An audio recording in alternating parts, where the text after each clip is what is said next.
bakho ngaba ngobumfiswa bakho.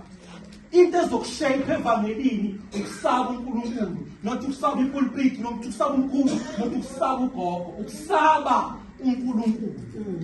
Because the word I'm reading says the beginning of wisdom is fearing the Lord. Here's what Jamila, never let the world ukudla umhlaba. Paul uthi ngifunda emakhaya, Romans chapter 12 verse 1 and 2.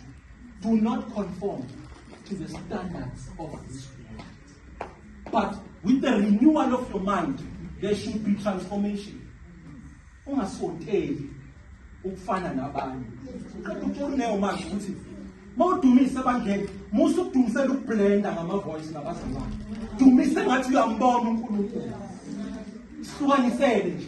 Ukuthi indumiso yami ayizukufana no A no B no C. But I'm going to worship God in spirit and in truth. Ebunganeni bami. And I don't want to commit the same mistakes my parents did. Because abazali bethu bazama ngayo yonke indlela ukuthi basinike i-childhood abangayitholanga bona. Some of us are privileged ukufunda. Some of us are privileged avoid zonke izinto that can define us njengabantwana bakaNkulunkulu. Bantwana basekhaya, umnyango umele, abafana bamele ngaphandle, amantombazana amele ngaphandle. Kodwa umbuzo wami ukuthi ubalekelapi? Where is your refuge? Where is your safe space? Akwazi ukuba ngaka ungabi ne-prayer closet. Akwazi ukuba ngaka ungabi nesikhathi noNkulunkulu.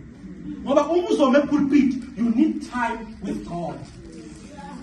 That is why uJesu wayekwazi ukushiya abafundi abawu-12, baqala abawu-70, abawu-12. Wasuka waya kuphi emfihlakalweni. Wamtshela konke.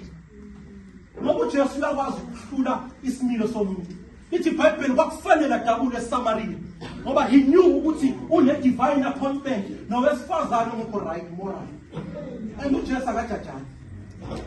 Akakondemani. That's why the Bible says God loved the world and gave up his only begotten son. That son never came to condemn us, but that son came to redeem us from sin. And the son was siyanuka. Simnandi sono siyanuka. Yabona ama-taste buds okudla isono ayikho emnandi njengokuqomboza isono sihle. And the wages of sin is there. Romans chapter 4 verse 15. So sizomemezela namhlanje be a generation eyazana noKristu, eyazana noNkulunkulu. Ukukhonza kwakho makungabi your daily bread but awukhuli spiritual. Your bread will stay. That's why the prayer says, give us this daily bread. You can never soldier on with an old bread. You need a new bread every day. Because the bread that you left yesterday,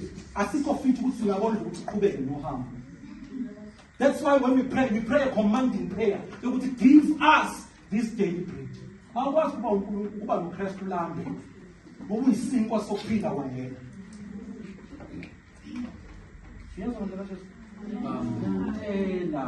I'm a teacher by profession. Isn't any bonai, Mama Sotin? Isn't any bonai? Isn't any bonai? Because you find other teachers in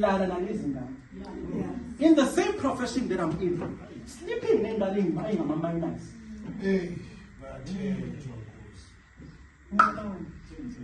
Know your place of safety, know your refuge. Musuba intombi hambaze unoJesu 2 years old and every Sunday go to end wonke umfana une-access kuyo kanjani ushunyayela kangaka la ebandleni kanjani kunomama abanincelisa into eyiyo kunama-services la esontweni weyinsizwa kunama-services la esontweni wentombi but wena hawu uqhubeka kanjani kunalabo bantu? Because these are the last people to judge you. Because